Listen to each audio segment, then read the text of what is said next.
wabarakatuh. Alhamdulillah, sore ini kita sudah bersama dengan Ketua Jurusan dari Gizi Poltekkes Jakarta 2. Selamat sore Bapak. Selamat sore. Terima kasih atas waktunya. Ya, sama-sama. Oke Pak, jadi tema hari ini tuh tentang instansi pilihan dan berdaya saing. Nah, berhubung Bapak adalah Ketua Jurusan Gizi nih Ya. Dan sekarang kan sedang semester ganjil ya. Awal tahun ajaran. Ya, awal tahun ajaran, dan kemarin sudah ada mahasiswa baru. Ya. Gimana nih perasaan Bapak? Ya. Baik, alhamdulillah. Salam kenal, saya Syarif Darmawan, Ketua Jurusan Gizi Poltekkes Kemenkes Jakarta 2. Alhamdulillah, untuk tahun ajaran baru ini peminat dari D4 Gizi dan D3 Gizi lumayan besar ya, termasuk peringkat pertama terutama untuk D4, dan untuk yang masuk ya dari saingannya itu total ada 120 mahasiswa yang masuk di jurusan gizi untuk yang D4. Sementara kalau untuk yang D3 itu ada 90 seperti itu. Dan ini merupakan jurusan yang lebih besar ya, paling banyak peminatnya dan daya tampungnya. Artinya saya melihat bahwa animo masyarakat untuk masuk ke gizi itu masih besar, masih banyak. Artinya masyarakat mempercayakan putra-putrinya untuk dididik, ya untuk dibina, untuk menjadi tenaga kesehatan gizi di Poltekkes Kemenkes Jakarta 2 seperti itu. Jadi tahun ini peminatan semakin Banyak. bertambah. Ya, kapasitasnya juga daya tampungnya juga semakin besar, diperbesar ya. Jadi sekitar 120 untuk yang D4 dan 90 untuk yang D3. Ya.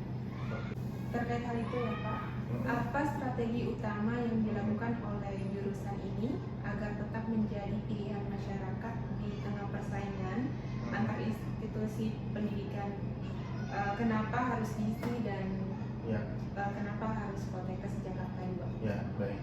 Jadi kami secara rutin ya melakukan review kurikulum. Di dalam review kurikulum ini kami juga mengundang stakeholder dari dunia industri dan dunia usaha dan dunia industri. Maksudnya apa? Maksudnya kita ingin mengetahui kompetensi apa yang dibutuhkan oleh para stakeholder dari lulusan-lulusan kami. Kemudian setelah itu kami membicarakan di AIP, Asosiasi Institusi Pendidikan Vokasi Gizi. Kita merencanakan alhamdulillah sudah ada namanya kurikulum nasional, kurikulum perguruan tinggi. Nah, selain itu, selain adanya kurikulum perguruan tinggi, kita juga akhirnya membuat kurikulum lokalnya, kebutuhan lokalnya, unggulannya apa. Nah, kami karena di perkotaan untuk yang D4 itu adalah unggulannya adalah gizi perkotaan. Jadi urusan kami itu memahami permasalahan serta menyelesaikan permasalahan gizi perkotaan. Kemudian kami juga untuk yang D3 tentang formula gizi, formula makanan. Jadi D3 kami ini dididik untuk bagaimana mereka bisa menjadi tenaga vokasi yang terampil untuk membuat makanan-makanan formula yang dibutuhkan oleh masyarakat seperti itu. Oke Pak, jadi terkait soal kurikulum itu sudah kita review, kemudian kita juga dalam review itu juga mengundang stakeholder dari pengguna lulusan kami ini.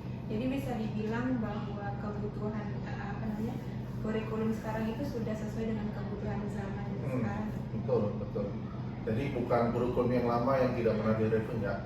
Kita review gitu ya. Kita ada secara berkala, secara nasional kita review, kemudian juga secara internal kita juga memutuskan kita mau unggulannya apa, seperti itu. Itu yang kita rumuskan dan akhirnya menjadi yang namanya kurikulum ini. Pertanyaan selanjutnya, kita kan tahu bahwa gizi masih nomor 1 ya peminatnya. Ya. Adakah teknik atau langkah-langkah khusus dari gizi untuk mempromosikan jurusan gizi Poltekkes Jakarta 2 misalnya ke sekolah-sekolah atau lewat media sosial? Ya.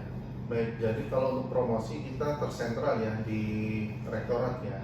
Itu memang ada bagian humas, dan bagian humas ini programnya diantaranya adalah mereka mendatangi SMA se-Jabodetabek. Jadi mereka mempromosikan bukan hanya jurusan gizi, tetapi elektromedik, radiodiagnostik, kemudian kesehatan lingkungan itu dipromosikan oleh mereka. Dan alhamdulillahnya dari promosi yang dilakukan secara bersenambungan dan secara bersamaan dengan jurusan lain, jurusan gizi termasuk yang paling favorit di antara para jurusan lain. Seperti itu. Saya mau tanya lagi nih Pak soal dari Bapak sendiri. Kira-kira kalau dari versinya Bapak, apa sih keunggulan khas dari jurusan ini tuh sehingga selalu unggul gitu dibanding jurusan lain? Baik, seperti yang tadi saya sampaikan bahwa keunggulan dari jurusan gizi Jakarta itu adalah dia untuk yang D4 unggul dalam gizi perkotaan. Jadi permasalahan gizi perkotaan kami unggul. Ya, jadi kami mulai dari teorinya, mulai dari praktek di laboratoriumnya sampai praktek di lapangan itu kita membahas belajar tentang gizi perkotaan. Sementara kalau yang D3 ini kita kekhususannya atau keunggulannya adalah tadi membuat formula-formula makanan yang dibutuhkan oleh masyarakat, sehingga tugas-tugas akhir atau skripsi yang dihasilkan oleh masyarakat itu adalah membuat jenis-jenis makanan yang bermanfaat, yang bernilai gizi tinggi, yang bisa dikonsumsi oleh masyarakat dan bernilai gizi tinggi, artinya sehat gitu ya untuk masyarakat, baik kondisi normal atau kondisi tidak ada penyakit maupun dalam keadaan kondisi sehat. Seperti itu. Kalau gizi sendiri apakah itu ini kerjasama dengan rumah sakit atau instansi gitu? Ada. Jadi jurusan kita ini dalam mahasiswa yang praktek di rumah sakit, di masyarakat itu kita punya MOU. Jadi MOU-nya langsung juga yang menandatangani Direktur Poltekkes. Jadi MOU tempat mahasiswa itu praktek atau PKL ya, baik PKL yang klinis maupun penyelenggaraan makanan, bahkan juga ada MOU yang dengan catering, dengan swasta, dengan irukan. Jadi kebutuhan di swasta terhadap lulusan gizi apa aja itu juga kita lakukan, dan mahasiswa selama ini praktek di tempat-tempat yang memang sudah kita MOU-kan seperti itu, sesuai dengan kebutuhan masyarakat yang nanti diimplementasikan dalam bentuk kurikulum. Jadi bisa dibilang kalau gizi itu alhamdulillah sampai sekarang mencetak generasi-generasi atau pekerja yang unggul di bidangnya ya Pak. Ya. Dan diharapkan semoga kedepannya juga makin bagus. Nah, dua pertanyaan terakhir nih Pak. Apa tantangan terbesar yang dihadapi jurusan gizi saat ini untuk mempertahankan kepercayaan masyarakat? Baik, tantangannya adalah lulusan kami yang diterima di luar negeri itu belum banyak, walaupun sudah ada ya, yang di Jerman, Australia, kemudian di Jepang tuh ada, tapi jumlahnya masih lebih kurang 5 orang. Nah, tantangan kami diantaranya adalah ingin membekali anak-anak kami ini dengan kemampuan berbahasa asing. Saat ini memang kita sudah kerjasama dengan salah satu lembaga asing lembaga bahasa asing yang ada di Jakarta. Namun demikian tadi ini perlu dilatih kembali.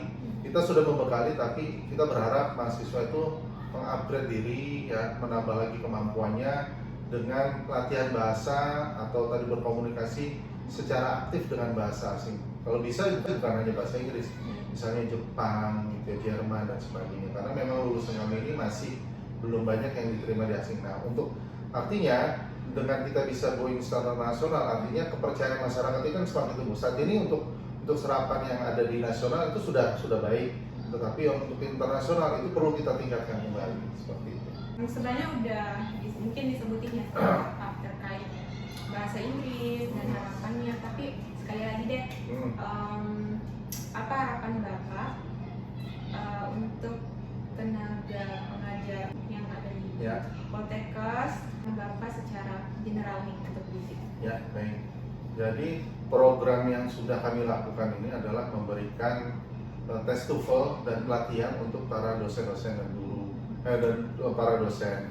Nah, tinggal ini secara masif ya, bukan hanya dosen-dosen sekelompok dosen, tapi diharapkan 100% dosen itu bisa berbahasa asing secara aktif. Nah, ini diharapkan nanti mudah-mudahan dilatih juga untuk memberikan kuliah secara bilingual ya, bukan hanya bahasa Indonesia tapi bahasa asing, dan diharapkan kalau ini sudah mantap, sudah konsisten, kita bisa membuka kelas internasional. Cuman kan kita harus siapkan dulu nih SDM-nya, terutama dosen, PLP, ya semuanya lah, bukan hanya dosen aja tapi instrukturnya, kemudian perangkat laboratoriumnya, itu itu juga harus bisa bahasa asing yang secara baik. Gitu. Oke, tapi untuk harapan Bapak nih untuk yang pengajar bahasa Inggrisnya sendiri kan udah ada nih, Ya, walaupun cuma satu orang. Jadi apa gitu Pak harapannya? jadi harapannya dosen bahasa Inggris yang ada di jurusan gizi ini ya, terutama Mbak Aini itu bisa meng-coach ya, mendampingi dosen-dosen yang belum bisa bahasa asing agar bisa lebih aktif ya, bukan hanya bahasa asing secara pasif ya, tetapi juga bisa aktif untuk berkomunikasi dengan bahasa asing seperti itu. Ada semacam English Day gitu ya di kampus ini seperti itu, diinisiasi dan di coach ya, seperti itu harapan kami. Oke Bapak, jadi kira-kira itu dia obrolan kita dengan Pak Ketua Jurusan Pak Dr. Syarif Darmawan. Dan buat kalian yang masih penasaran kemarin soal gizi, mau kuliah di mana, terus Poltekkes Jakarta 2 seperti apa, nah ini mungkin gambarannya ya. Jadi kalau mau cari kuliah jurusan di sini aja ya. Ya. Oke, terima kasih Bapak. Ya, terima kasih, Waktunya. sukses selalu. Mudah-mudahan yang menonton bisa tertarik untuk bagi yang belum kuliah untuk kuliah di sini, bagi yang punya anak, ponakan, cucu, mudah-mudahan menonton video ini bisa tergerak hatinya atau bersemangat untuk memuliakan putra-putrinya atau saudaranya untuk di jurusan gizi Poltekkes Kemenkes Jakarta 2. Sehat selalu, mudah-mudahan sukses dan barokah. Amin. Oke, itu aja untuk video kali ini. Terima kasih. Assalamualaikum warahmatullahi wabarakatuh. Waalaikumsalam warahmatullahi wabarakatuh.